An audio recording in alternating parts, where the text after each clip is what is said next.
It is time.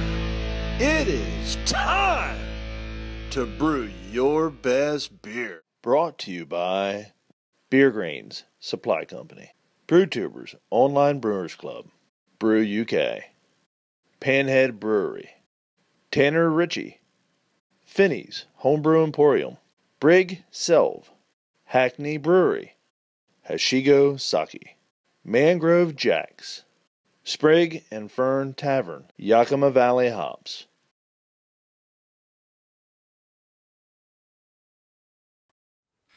All right, it is time. It is time for another 2014 SJPORR Challenge Home Beer Review. And tonight I am doing the Hidden Agenda. This one is coming at us from DA044NZ. This one is a barrel-aged Russian Imperial Stout, ranking in at 13%, 75 IBUs. This bad boy contains, let's see, some pale malt, roasted barley, it's got chocolate malt, it's got dark crystal, also rolled oats. For adjuncts, there's Dememara sugar, also dark candy syrup, and he used US-05 in this one, and aged on American oak. Now, whether it's American oak chips or cubes or actually in a barrel, I don't know. But this will be my very first oak aged homebrew. So really looking forward to crack into it. So let's go ahead, get this into a glass, and I'll tell you what I think. All right, let's get the pour. 13%. Let's see if we can actually rally up ahead on this. It's there. Come on. Get all in there. Wow, look at that. Nice. Just beautiful. A little bit bubbly on top, but just gorgeous, tight little bubbles around the edge. I think these are probably the smallest bubbles I've seen in the whole challenge. Just jet black. Gorgeous. Let's go ahead and get the aroma.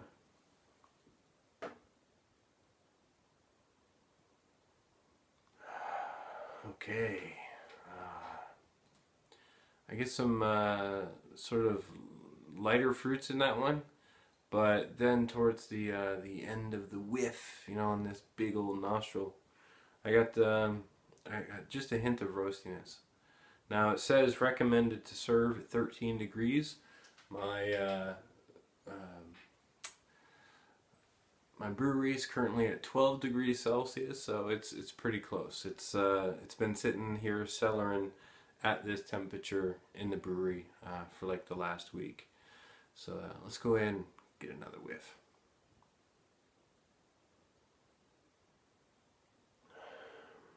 I get small hints of vanilla. There's some things there that I just can't pick out. They're sort of they're not too distinct, you know, something that I can actually put words to.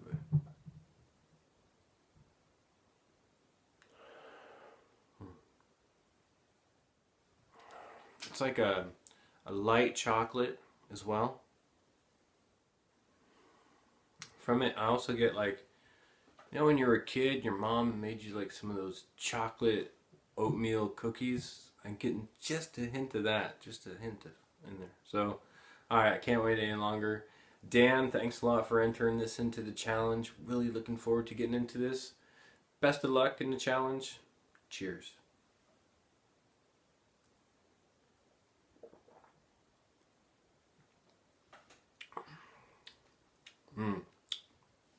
Okay. My initial thought as I was drinking it was I definitely get that mouthfeel. It's a really nice full-bodied beer. Then I get some of the chocolatey roastness sort of gliding back on my tongue. Carbonation is great on this one. It really is. Yeah, let's go ahead and give it another whirl. Cheers, Dan.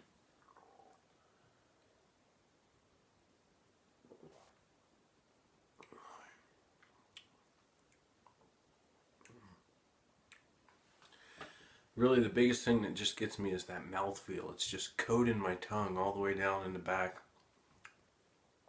There's a complex set of tastes in there. There are several layers.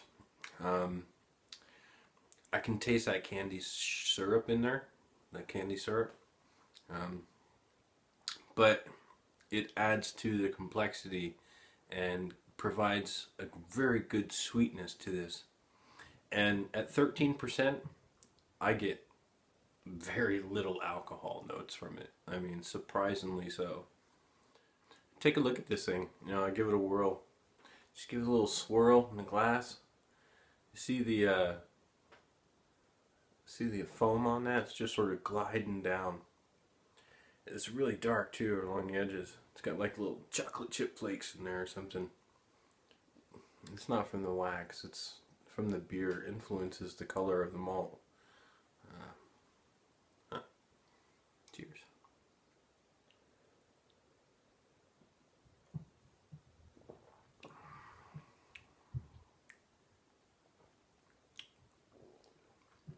I don't know if I mentioned it, but he did say he was using Nelson Sauvin and also New Zealand Cascade for hops.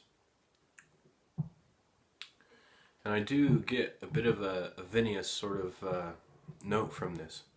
I mean, it's really right there in the very beginning and pretty much through the whole experience. And it could be like considered like a white grape sort of vinous sort of note. But it's not overwhelmingly so. I can definitely get the oak on this one. It's coming off as not so much woody, but to me, I'm getting like somewhere between leather and grassy. And then when I think about the oak, it's like, yeah, okay, that makes total sense that that's what it tastes like. Even though it might not sound out loud, sort of like that would make sense. But that's kind of how my receptors are sort of receiving it. But it's a very pleasurable experience. But I'm going to go ahead and enjoy the rest of this. Dan, thanks a lot for entering this into the challenge. Best of luck, and cheers.